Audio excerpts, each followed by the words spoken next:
y me ha puesto seguramente algún cartelito o algo.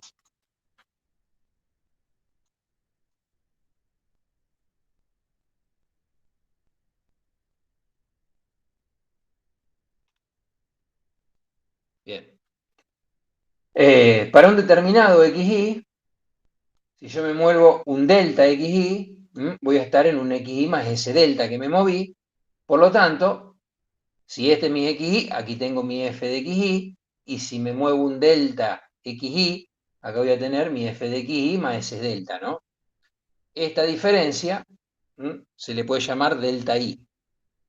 Por lo tanto, el delta i sobre el delta x es igual a este lado, este delta i, que sería f de xy más delta x menos el f de xy, todo dividido esta diferencia aquí, que sería mi delta x. Entonces, esto es lo que se llama cociente incremental. Si el delta x, si este delta x aquí se hace cada vez más chiquito, significa que este punto se acerca cada vez más a este.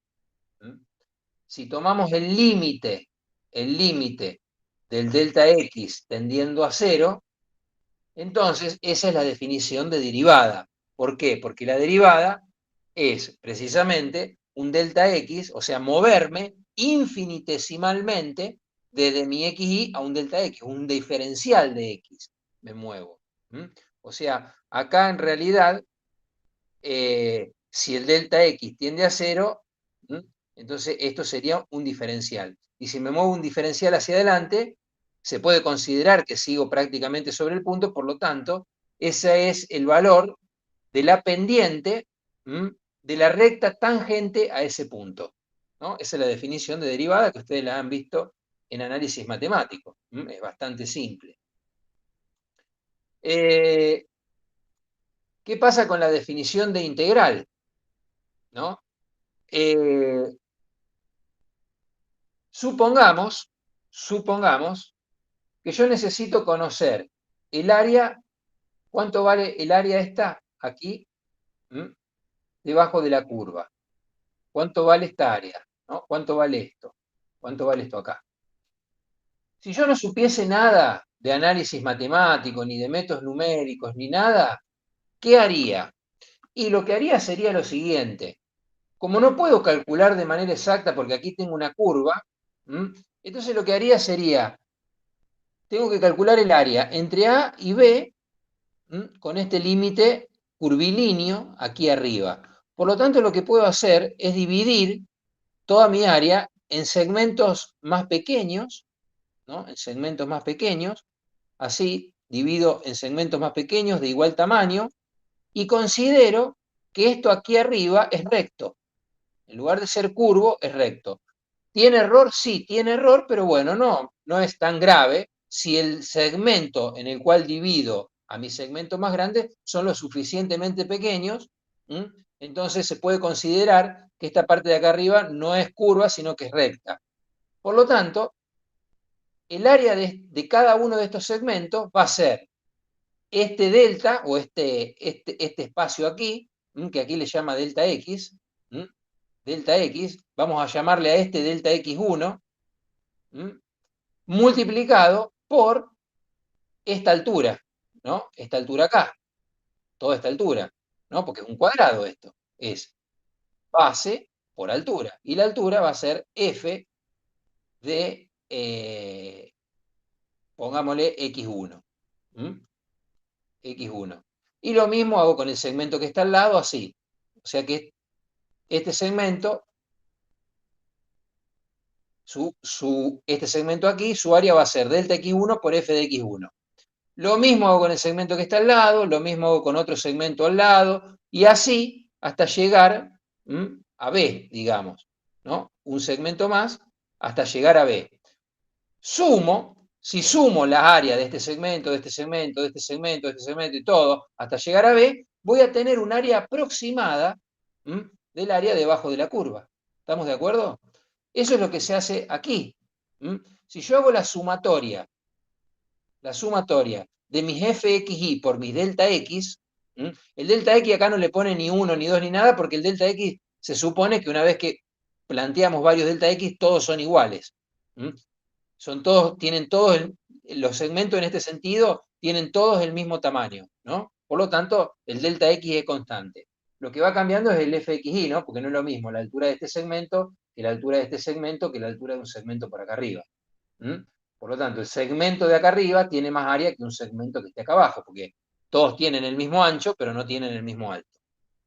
Si yo sumo el área de todos los segmentos, voy a tener una idea aproximada de lo que es el área debajo de la curva. Ahora, si yo lo que hago es,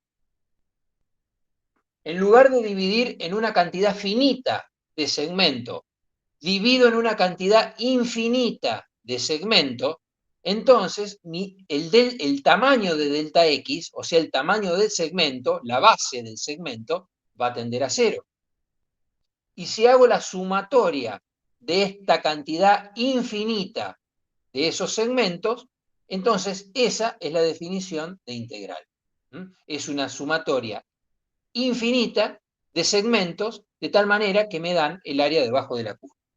Esa es la definición de integral, que capaz que la tienen menos clara que la definición de derivada, porque esta se da de varias maneras también. Bueno, eso es lo que se llama suma de Riemann. Esta es una integral, ¿no es cierto? Nosotros esta integral la llamamos integral definida, ¿no? No es una integral indefinida, porque se está haciendo la sumatoria del área de mis segmentos debajo de la curva, para dos valores determinados, o sea, en un intervalo determinado. Por lo tanto, esto se llama integral definida. Esta definición es lo que se llama o se conoce como suma de Riemann. Bien. Bueno, acá hay varios ejemplos utilizando octave con la suma de Riemann que no vienen al caso. Y acá una comparación gráfica entre la derivada y la integral, o sea, lo que significa, si yo tengo y versus tiempo, y yo hago la derivada de y, ¿no? Versus o con respecto al tiempo, ¿esto qué es? La derivada de y con respecto a t. Y es la posición, ¿no? Del objeto. Entonces, ¿esto qué sería? Si derivo la posición del objeto con respecto al tiempo. ¿Me están escuchando, chicos? Sí, sí. Sería Sí, la velocidad. Sería la velocidad, ¿no es cierto? La derivada de la posición con respecto al tiempo es la velocidad.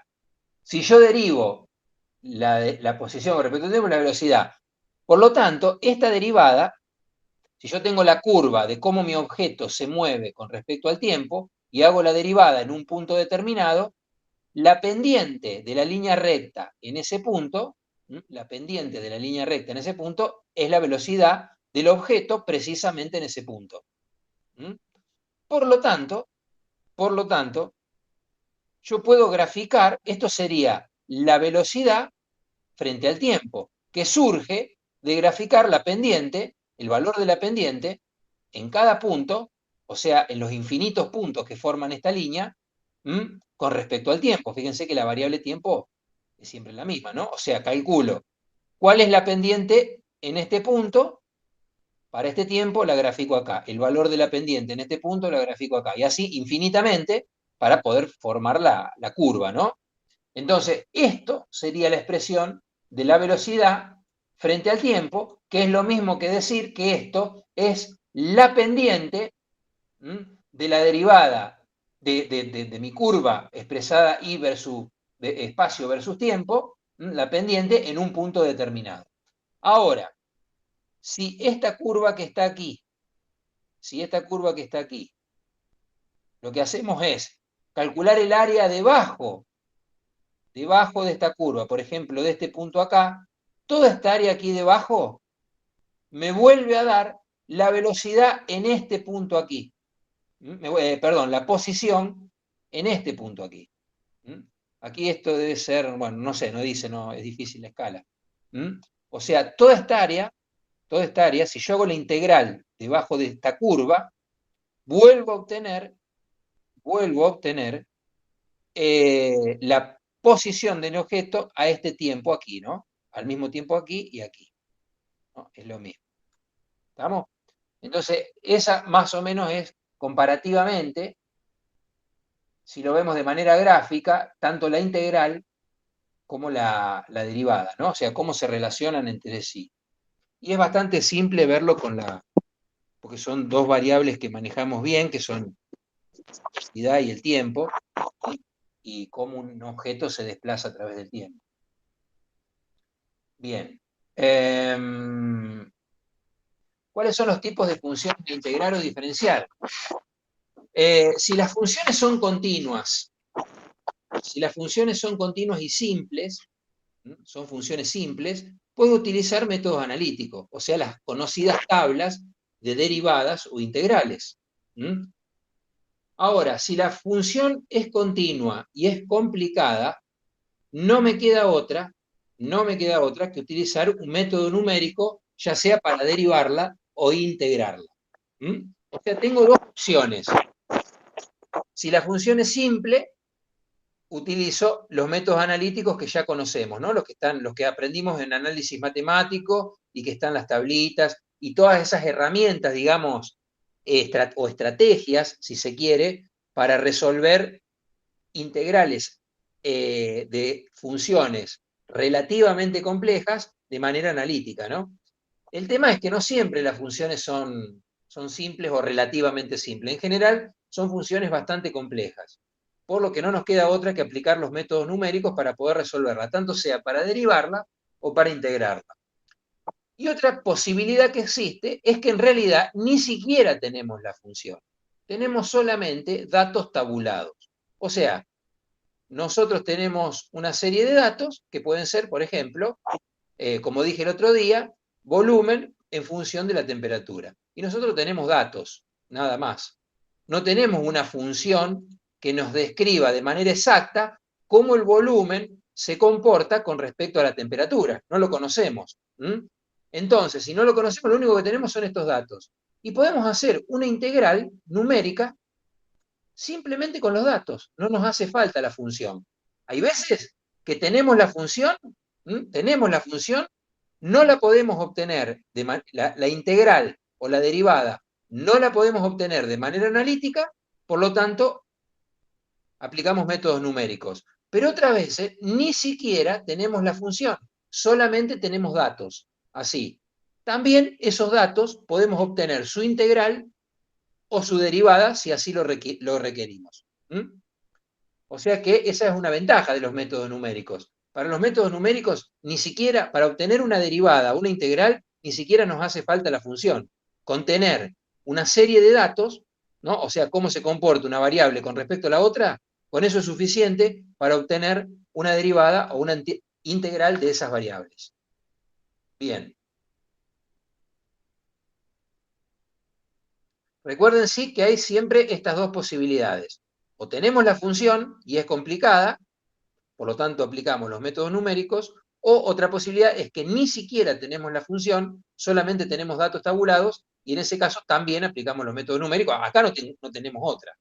En todo caso, en este paso, uno podría empecinarse y decir, voy a tratar de resolver la función complicada utilizando un método analítico. Bueno, podría estar una semana, un mes, un año, uno resolviendo, no tiene sentido, cuando utilizando métodos numéricos resolvemos en unos pocos minutos el problema.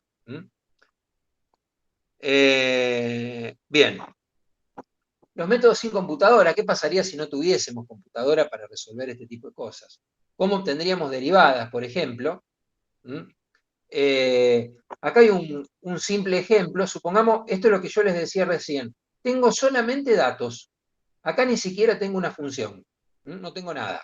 Tengo una serie de datos. O sea, tengo mi x y tengo mi y. O sea, cuando x vale 0, cuánto vale y, cuando x vale 3, cuánto vale y, cuando x vale 6, cuánto vale y.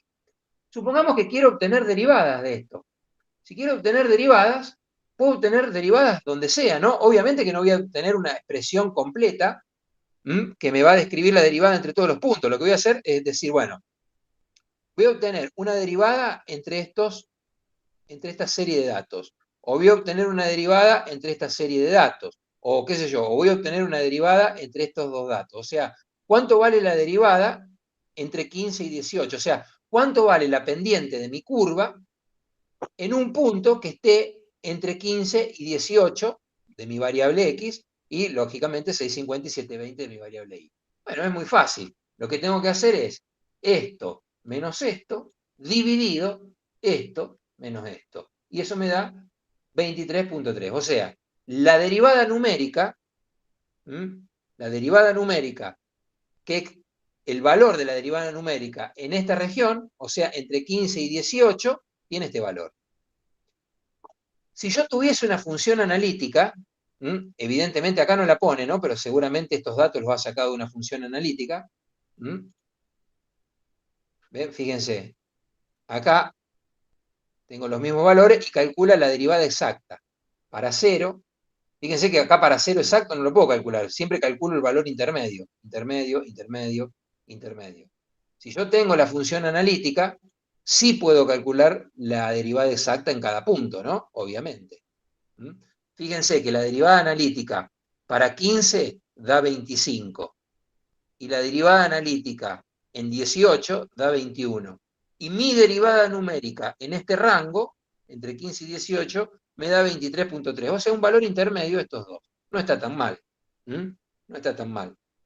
Lo mismo para estos valores, me da 30, y acá da para 9 me da 36, y para 15 me da 25, acá me da 30, bueno, es un promedio. Acá pareciera haber un error más grande, ¿no? Acá pareciera haber un error más grande. Y lo mismo podemos hacer comparaciones de las otras derivadas. Esto, repito, estos son valores analíticos que el libro los pone como para marcar las diferencias entre obtener la derivada analítica y la derivada numérica. Pero, si no tenemos la función, no nos queda otra que hacer la derivada numérica, y fíjense que, bueno, más o menos, comparativamente, vamos a tener una cierta idea de lo que vale la pendiente de la curva en cada uno de estos rangos, aproximadamente. Bien, entonces esa es una forma de mostrar, sin computadora, simplemente haciendo la diferencia entre cada uno de mi variable y la variable x, simplemente haciendo esa diferencia, voy calculando las pendientes en cada uno de estos rangos. Bien. Eso para las derivadas. Si tuviese que hacer una integral y no tengo computadora, por eso se insiste acá que son métodos sin computadora, lo que tendría que hacer es aplicar, por ejemplo, mi función en una hoja milimetrada, ¿no? Grafico mi función en una hoja milimetrada. Después lo que puedo hacer es contabilizar los cuadritos que tengo debajo de mi curva, ¿no? Fíjense, en el rango que quiero integrar, y como yo sé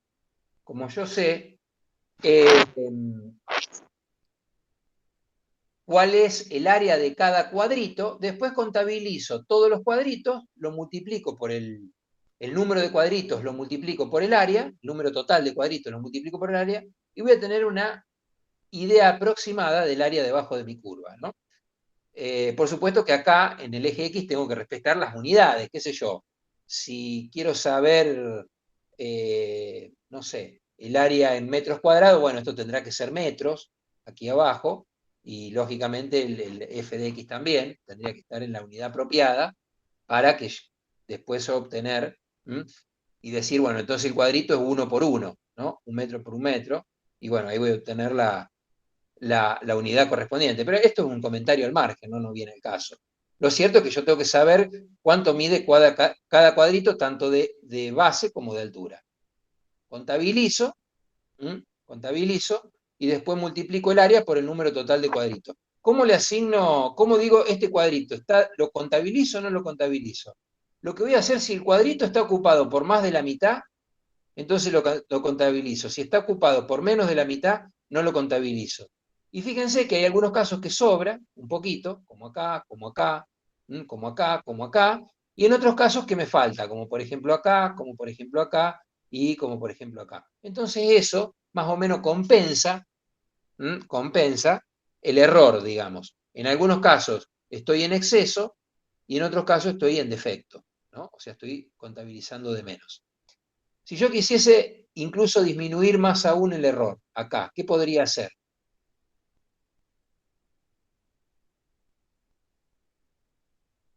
¿Qué se les ocurre que podría hacer? Usar cuadrados más chiquitos. Claro, usar cuadrados más chiquitos, o sea, este tamaño del cuadrado, que acá es medio grande, podría hacerlo bastante más chiquito, entonces ahí voy a minimizar el error. De nuevo, si esos cuadrados son infinitesimales, estamos de nuevo en una situación de definición de integral, ¿no? Que tiene que ver con lo que hablamos en la slide anterior. Bien. Otra forma de método sin computadora sería lo que expliqué antes. O sea, esta usando cuadritos. Calculo el área de los cuadritos y después multiplico por el número total de cuadritos. Y esta, en lugar de hacer cuadritos, uso segmentos, ¿no? Que es exactamente lo que expliqué antes, ¿ven? O sea, este delta X es siempre el mismo, lo que van cambiando son estas alturas. Fíjense, aquí tengo X que va de 0,25, 0,75, 1,25, 1,75, que serían estos valores acá. Fíjense, esta es la integral para esta es esta integral aquí.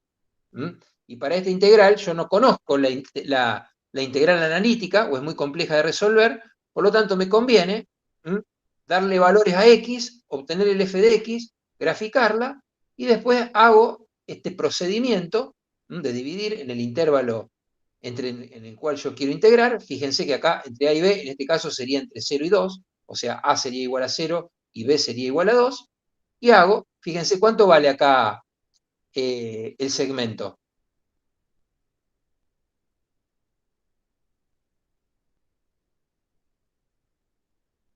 Entre 2 dividí en 1, 2, 3, 4, 5, 6 segmentos tengo, ¿no?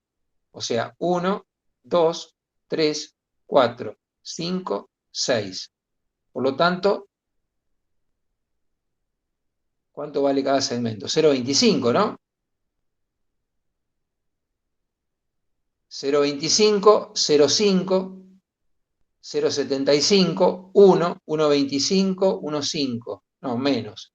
6 segmentos sería entre 0 y 2. 6 dividido 2, menos vale, ¿no? A ver, tengo la calco acá. No sé si esto está... Ah, no, porque está... Ah, perdón, no, no, no, no. No es este gráfico, es este que está acá abajo. Entonces son 1, 2, 3, 4 segmentos. Por lo tanto, cada segmento mide 0,5. Ahora sí tiene sentido. Este valor acá es el punto medio del segmento. O sea, si de acá a acá hay 0,5, el punto medio, ¿no? De acá a acá es 0,5. El punto medio es 0,25. De acá a acá también es 0,5 y este punto medio sería 0,75, ¿no? Porque tengo que respetar la escala del eje, ¿no? 0,25, 0,5, 0,75, 1. 1,25, 1,25 y la longitud del segmento es 1,5. 1,5, 1,75 y de 1,5 más 0,5 son 2, ¿no? O sea que la longitud del segmento es de 0,5. Es de 0,5. Y después calculo el punto medio. O sea, voy a tener 4 segmentos, ¿no? 2 dividido 4, 2 dividido 4, el número de segmentos, me da que cada segmento tiene que medir 0,5. El punto medio de cada uno de los segmentos, y bueno, lo voy viendo acá. Para 0,25, para el punto medio, reemplazo por 0,25 acá, acá y acá, hago toda la cuenta y vamos a ver que me da 2,599. O sea, la altura de este segmento es 2,599. Para el punto medio de este segmento, que es 0,75, o sea, este valor acá, reemplazo por 0,75 acá, acá y acá, hago toda la cuenta y vamos a ver que nos da 2,414. O sea, la altura de este segmento es 2,414. Y lo mismo para los demás. 0,5 por la altura de este segmento, que es 1,945, y la altura de este segmento, que es 1,9913. Si yo multiplico, si yo multiplico esto, O sea, este valor, ¿por qué lo tengo que multiplicar? Para saber esta es la altura del segmento. Lo tengo que multiplicar por el ancho del segmento, 0,5. Si multiplico esto por 0,5, me va a dar esta área que está acá. Si hago 2,9, o sea, esta altura por este ancho, 2,599 por 0,5 me va a dar toda esta área que está acá. ¿Estamos? Si ¿No es yo, por uno, profesor? no, porque Perdón. el Sí, dale, segmento sí. tiene 0,5. Sí, sí. Este valor lo utilizamos solamente para sacar el punto medio del segmento, la altura media. O sea, con 0,25 nos vamos acá, hacemos la cuenta para sacar cuál es esta altura. Solamente lo usamos para eso. Sí, Una sí, vez ya que me di cuenta. Claro, una vez que tenemos la altura, ahora a todos los tenemos que multiplicar por 0,5. A todos. A todos los multiplicamos por 0,5. Este nos va a dar esta. Este acá nos va a dar esta área. Este acá nos va a dar esta área. Y este último nos va a dar esta área. Si sumamos esta área más esta área más esta área más esta área, nos va a dar el área debajo de la curva. Esta que tenemos toda pintada acá. Entre 0 y 2. ¿Está bien? De nuevo, este método tiene un error considerable, fíjense.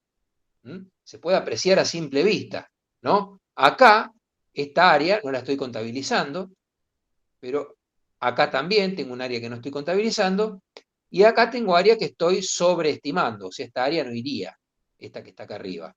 De nuevo, más o menos, como acá me falta sumar y acá estoy sumando de más o menos se compensa. Sin embargo, son métodos que todavía tienen un error considerable. ¿Está bien?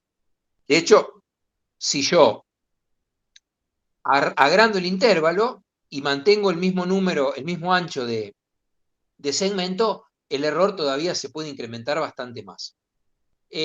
Una forma, por ejemplo, de minimizar el error manteniendo este método así gráfico sería achicar más los intervalos, ¿no? Mientras más intervalos ponga, menor va a ser el error, porque mejor voy a poder describir el comportamiento de la curva en el intervalo en el cual estoy integrando. Fíjense que incluso acá, todo esto debería estar contemplado y no está contemplado, porque todavía estoy en el rango de mi intervalo, o sea, esto sería área debajo de la curva que tengo que contemplar. O sea que este es el donde hay más error todavía, ¿no? Porque acá esto es un área bastante grande que no estoy teniendo en cuenta.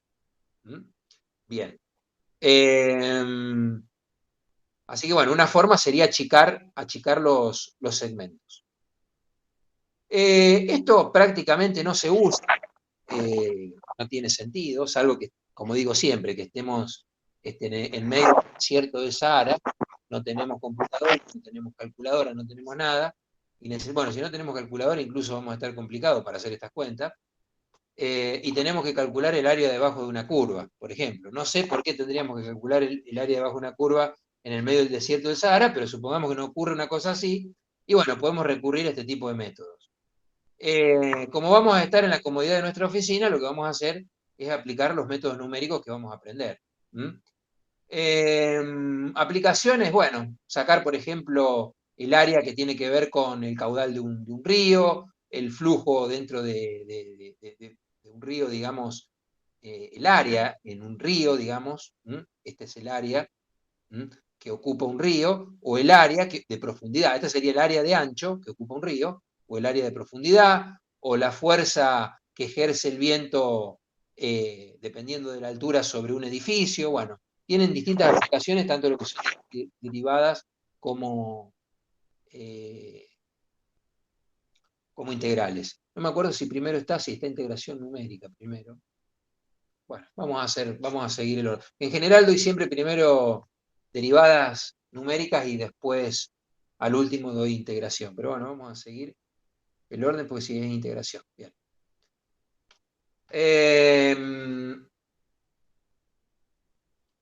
¿Cuál es la diferencia entre el método analítico y los métodos numéricos? Bueno, el método analítico cambia según el tipo de función. O sea, depende qué tipo de función yo esté integrando, mi resultado analítico va a ser diferente, ¿no? La integral del seno de x es distinta a la integral de, no sé, del logaritmo natural de x, ¿no? Analíticamente hablando. El método numérico se aplica de igual forma a todas las funciones independientemente del tipo de función. O sea, yo no voy a tener que aplicar una resolución numérica si estoy trabajando con logaritmo y otra resolución numérica diferente si estoy trabajando con funciones trigonométricas. No, acá sí, porque la integral analítica de una función trigonométrica es diferente de una integral analítica de un logaritmo natural, por ejemplo. ¿Mm? En cambio, acá no, el método numérico siempre es el mismo método independientemente del tipo de función con la que esté trabajando. Eso casi que diría yo que es una ventaja, ¿no? No nos tenemos que andar preocupando por el tipo de función. Bueno, la orientación, que esto siempre lo pasamos, y nos dice problema de integración numérica. Supongamos que se quiere aproximar la integral definida de una función f de x en un intervalo AB, en este intervalo AB, evaluando f de x en un número finito de puntos. Ojo, que en este caso, f de x la conocemos. Recuerden que tenemos dos opciones. O bien conocemos f de x. Este ejemplo que mostré recién, este acá, es un ejemplo donde conocemos f de x. Fíjense. Lo que pasa es que es tan compleja que no la puedo integrar. Entonces no me queda otra que resolverla de manera analítica, numérica. Porque analítica no lo puedo hacer. Entonces, este es un caso donde sí conocemos f de x. Este caso acá, según me lo marca el problema, también conocemos f de x. Y quiero evaluar la función en un número finito de puntos. ¿Está bien?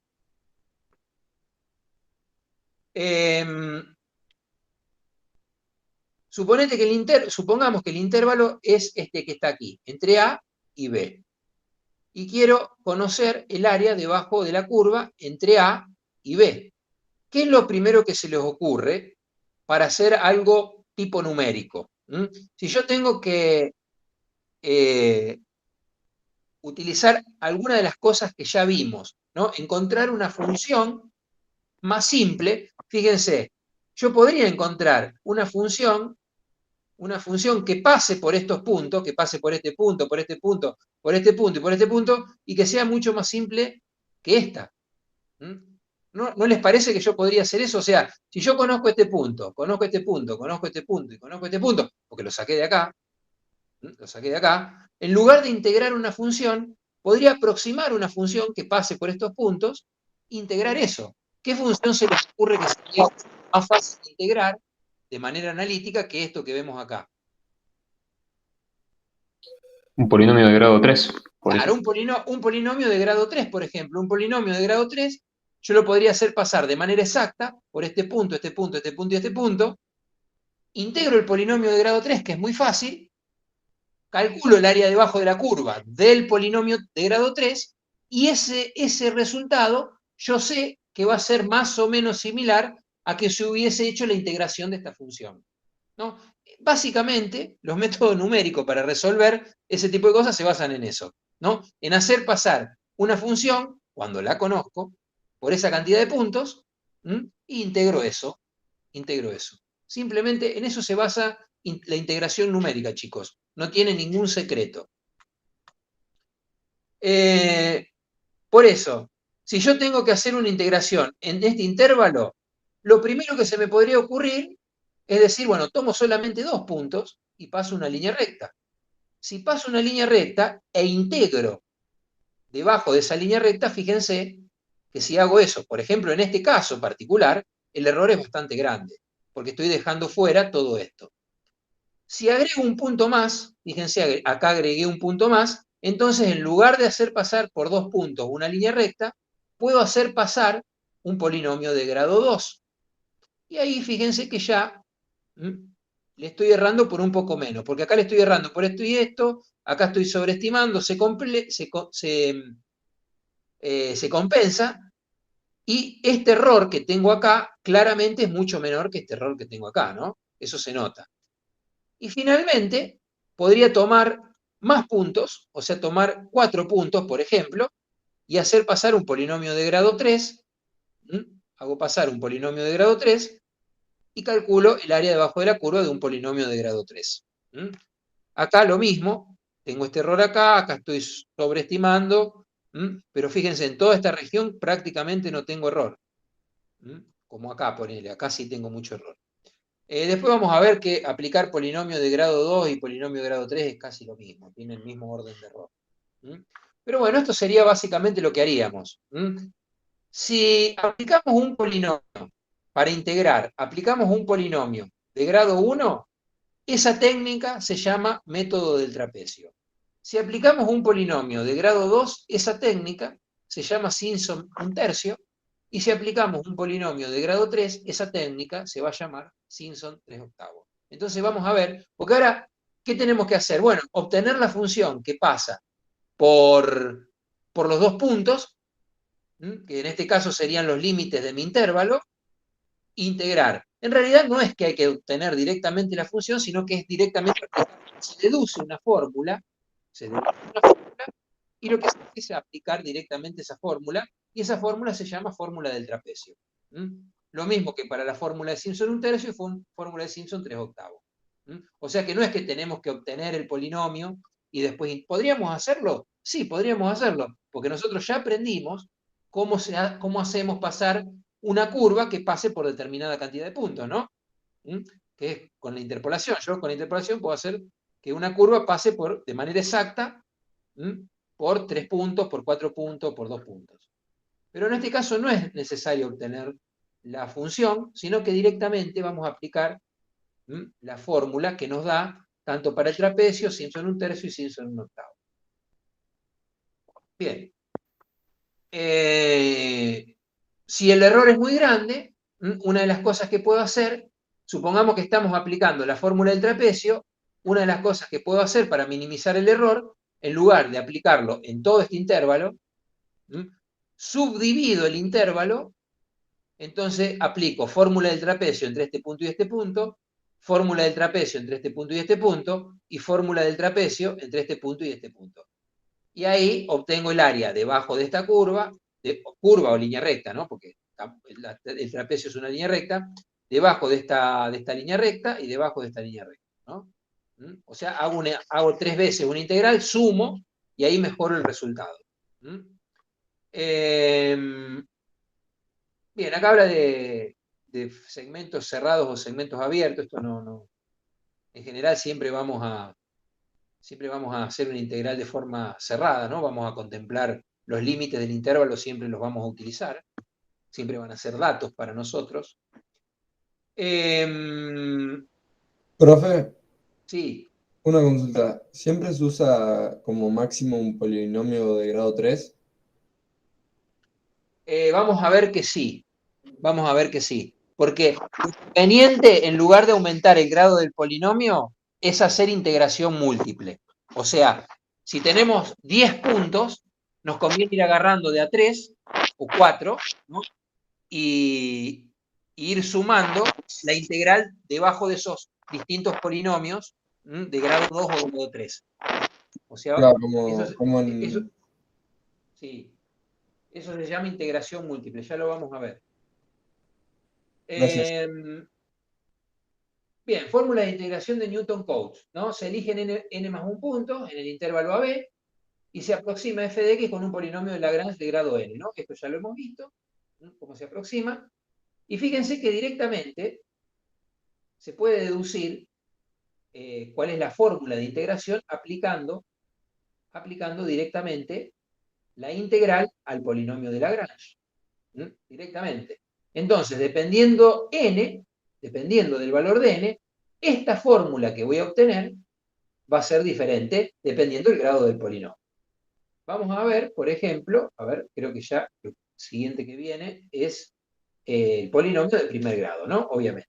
Si el polinomio de primer grado le aplicamos Lagrange, vamos a obtener esta formulita que estamos acá, ¿no?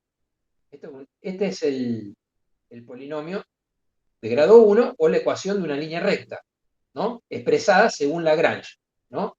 Fíjense que tengo dos puntos, x0 y x1, y f de x0 y f de x1.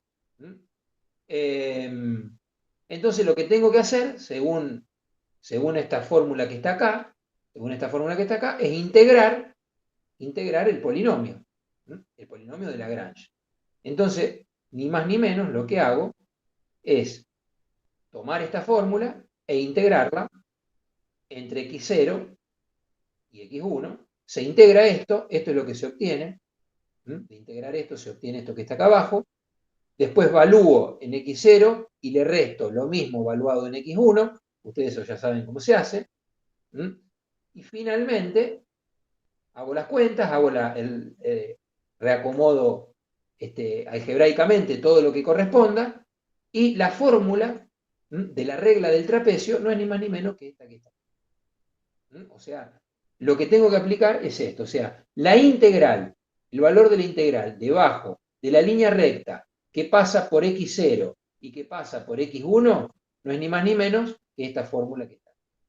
O sea, x1 menos x0 multiplicado por f de x0 más f de x1 sobre 2. ¿Y esto qué es, chicos? ¿Esto acá qué es? Fíjense, esto es una fórmula de un cuerpo geométrico para calcular el área. ¿Esto acá qué es? Esto acá. Esto acá. Esto y esto. Un trapecio. Un trapecio. Y esta es el área de un trapecio. Ni más ni menos. Es x1 menos x0 es la base. ¿No? Y después, f de x0 es la altura mayor, la altura menor, y f de x1 es la altura mayor. Entonces se suman las alturas y se divide sobre 2 porque se hace el promedio de la altura mayor y la altura menor. Esa es la fórmula del área de un trapecio, ¿no? O sea, base por el promedio de las alturas. ¿Está bien? Entonces, la fórmula del trapecio no es ni más ni menos que esto que está acá.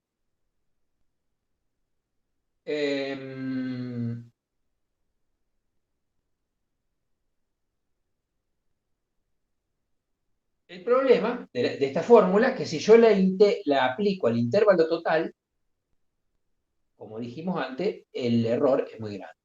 Fíjense, acá, en este caso particular, que tengo, diría yo, un 50% de error, ¿no? O sea, esta área es aproximadamente la mitad de esta, por lo tanto, el error, estoy errando por un 100% sería el error, ¿no? Porque me falta contabilizar la mitad del área. Por lo tanto, el error es de un 100% o casi un 100%.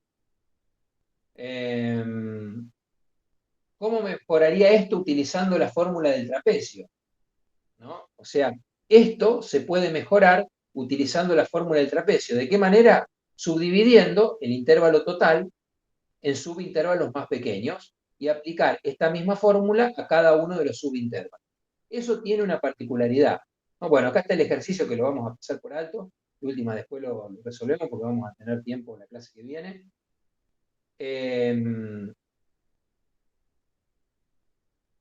Bueno, acá calcula el error de la regla del trapecio para esta fórmula acá. ¿Cuál es el error de esta fórmula? Y va a ser proporcional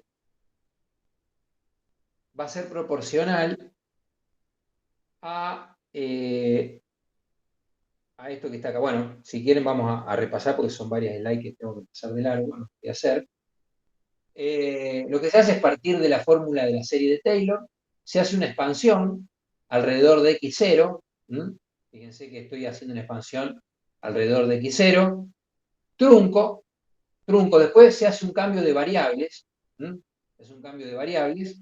y se integra esta fórmula que está acá, previamente haber hecho ese cambio de variable, ¿no?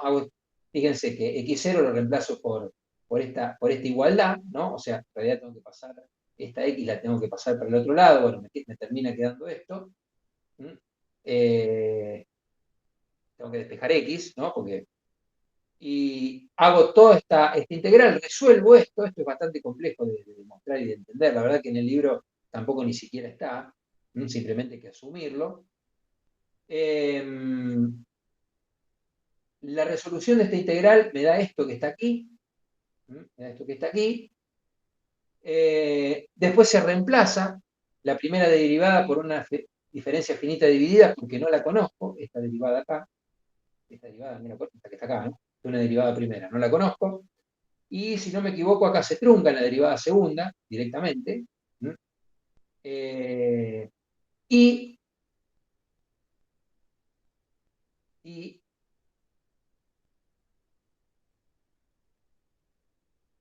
una vez que hago ese reemplazo y hago un poquito de álgebra, termino obteniendo que la integral termina siendo esto que está aquí. ¿Mm? Dice, se puede demostrar que epsilon 1, que es uno de los intervalos, y epsilon 2, que es otro de los intervalos en los cuales yo estoy haciendo mi expansión, en serie de Taylor, si demostramos esto, se puede llegar a que todo esto que está acá, todo esto que está acá, se reduce simplemente a esto, ¿no? O sea, fíjense, acá me queda la fórmula. Bueno, habría que hacer un cambio de signos. ¿Mm? Habría que hacer un cambio de signos. Seguramente hay que multiplicar todo por menos para que estos signos cambien. Pero fíjense que acá, perdón, acá sería. Acá. Esto, obviamente que cambiado de signo, es esto. Es esto que está acá. ¿Mm? Todo lo demás se reagrupa, este término, con todos estos términos se reagrupan para darme esto. Me da esto. Y todo esto es el error. Y el error me fijo quién tiene el exponente más alto, por lo tanto va a ser proporcional a x1 menos x0 al cubo. Si es proporcional a x1 menos x0 al cubo, ese va a ser el error de truncamiento verdadero para la fórmula del trapecio, ¿no? O sea, va a ser proporcional a esta distancia, o sea, a qué tan grande es el intervalo en el cual estoy integrando elevado al cubo. O sea que mientras más grande es el intervalo, más grande va a ser el error.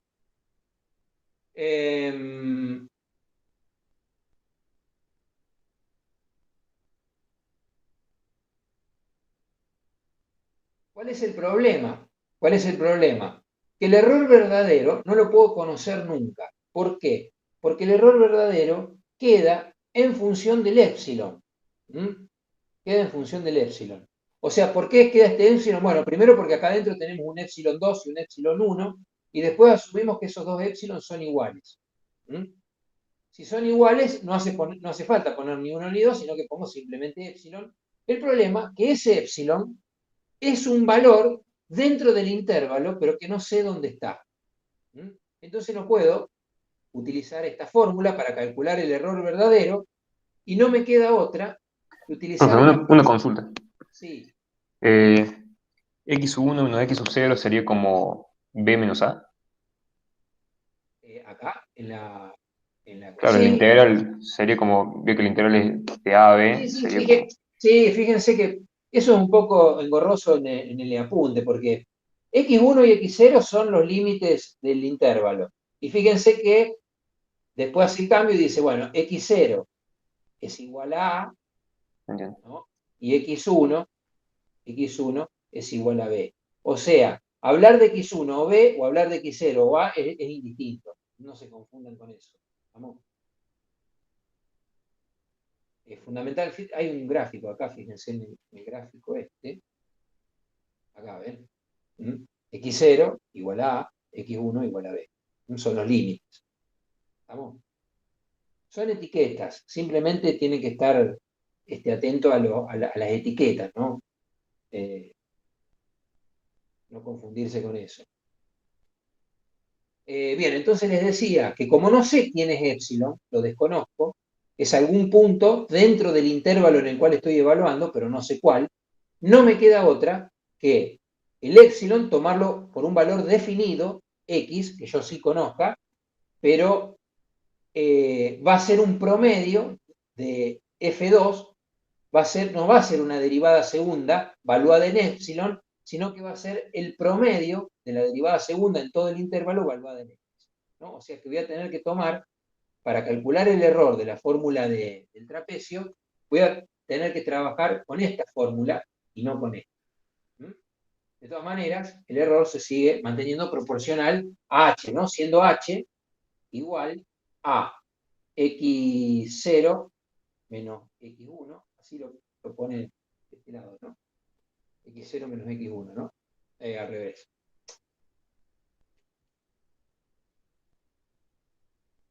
Al revés. Sería X1 menos X0. X1 menos X0. ¿Mm? Sigue siendo proporcional a h cubo.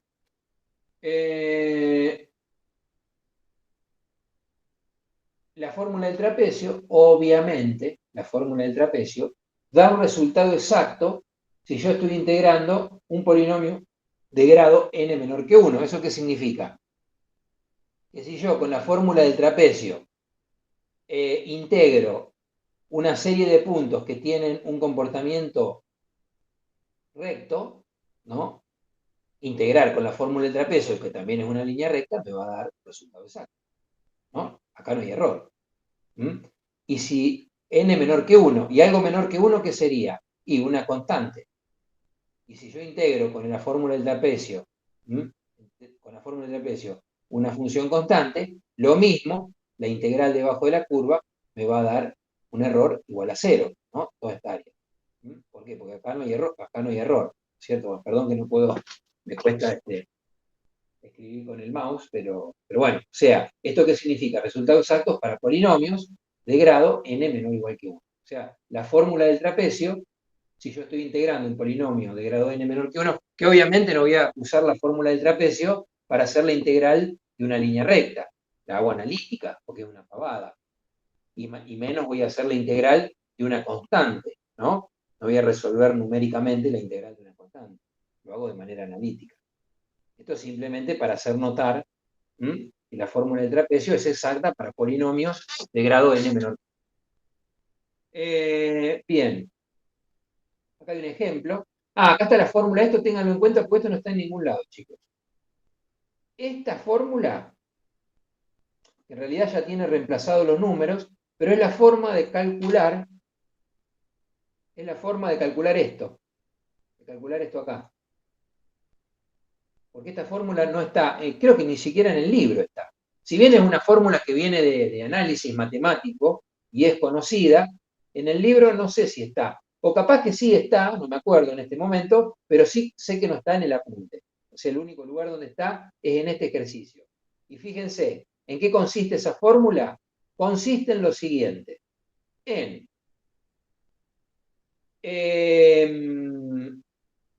hacer la derivada segunda de la función y después integrar, utilizando integral definida, ¿no? Para el mismo intervalo en el cual estoy trabajando,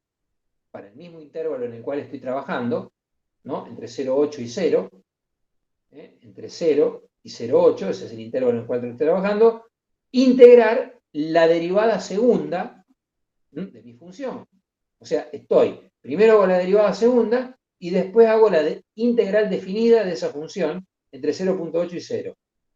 Y divido todo esto, la distancia del intervalo total. O sea que aplicar esta fórmula significa calcular el error aproximado del polinomio de la fórmula del trapecio para hacer este tipo de integración, ¿no? Y después reemplazo directamente en la fórmula, ¿no? Fíjense, 60, y aplicando esta fórmula es lo que me da, sería este valor acá, 60 multiplicado por menos 1 sobre 12 por h al cubo, ¿no? 60 por menos 1 sobre 12 por h al cubo, 0,8 al cubo.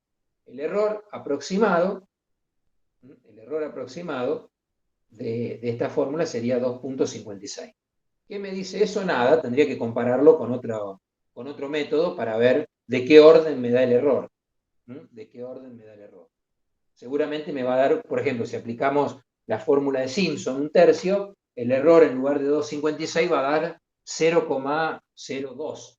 Entonces ahí hay un orden de error muy grande, ¿no? De diferencia. Bien, bueno, creo que vamos a dejar acá la regla del trapecio de aplicación múltiple. Recuerden que esta parte de la clase, digamos, es como un plus, porque esta unidad recién empezaría la clase que viene, ¿no? Así que bueno, ya hemos visto unas 27 slides, y vamos a dejar acá para no extendernos. ¿Quieren resolver algo? ¿Tienen alguna pregunta? ¿Quieren hacer algún ejercicio, algo por el estilo? ¿O cortamos acá? Como ustedes me digan, chicos. ¿Qué prefieren? Con respecto a lo teórico, paramos acá, no vamos a dar más porque ya fue suficiente. Incluso si quieren, tienen alguna duda de la unidad anterior, lo que quieran. Sí. Yo tengo una pregunta, profe. ¿Estos métodos que estamos viendo de integración son los que utilizan las calculadoras? En general, adentro, las calculadoras, vos decís las calculadoras tipo científicas, las más sofisticadas que hacen este tipo de cosas. Claro, que calculan integrales Sí, sí, en pues dos puntos. es que todo se resuelve de manera numérica dentro de una calculadora. Eh, Hay algunos programas de lenguaje simbólico, como Maple, por ejemplo, que uno puede pedirle la integral analítica de una integral determinada. Lo que pasa es que tienen un límite, no resuelven cualquier tipo de integral. Si uno le pide una integral definida de una integral determinada, no tengo dudas que el resultado lo va a obtener aplicando algún método numérico. No necesariamente esto, porque hay métodos numéricos más sofisticados que no vamos a ver acá para resolver integrales. Pero en general, internamente las calculadoras, más que nada, las calculadoras ni siquiera el cálculo del logaritmo lo hacen de manera numérica también. Son todas aproximaciones. Si ustedes hacen el logaritmo natural de 3 en su calculadora, eso es una aproximación numérica lo que están viendo, ¿no? Que son aproximaciones numéricas muy precisas y muy certeras, obviamente. Pero siempre hay un método numérico por detrás. ¿Alguna otra pregunta? ¿Quieren resolver algún ejercicio, algo por el estilo? Acá el ejercicio que podría resolverse sería, por ejemplo, este acá, pero este es muy simple porque es simplemente aplicar esta fórmula, ¿no? La fórmula del trapecio, que es 0,8 por, ¿no? O sea, es hacer f de x1 sería, ¿no? Porque esto sería x1 y esto sería x0, lo que está acá, perdón, x0.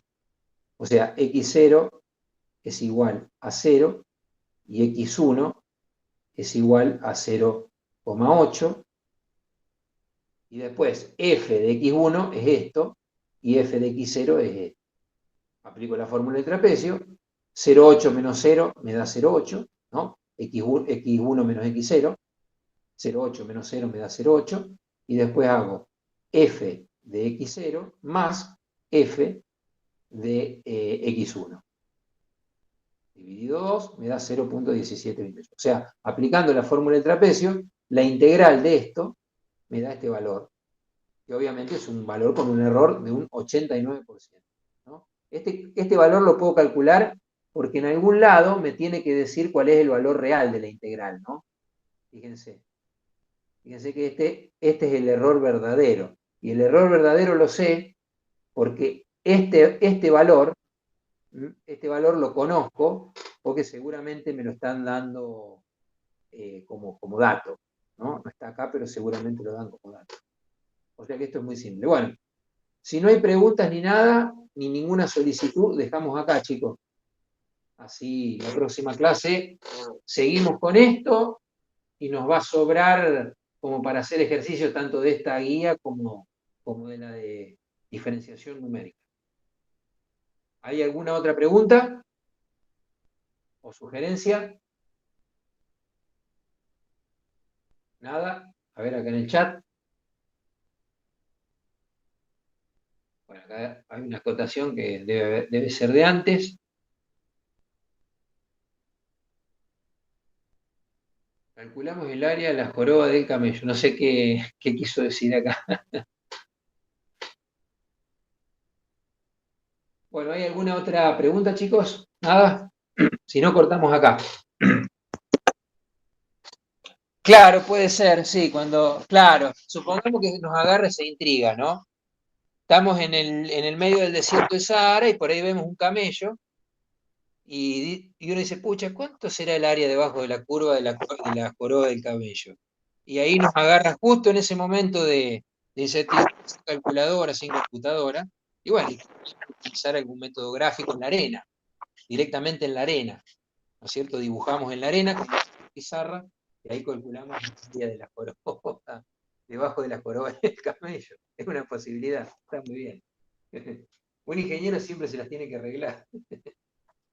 Bueno, chicos, nos vemos la próxima clase, si les parece. Bárbaro, profe. Muchas gracias. Chao, Bueno, profe. hasta Nos luego. vemos. Hasta Chao, luego. profe, gracias. Chau, chau.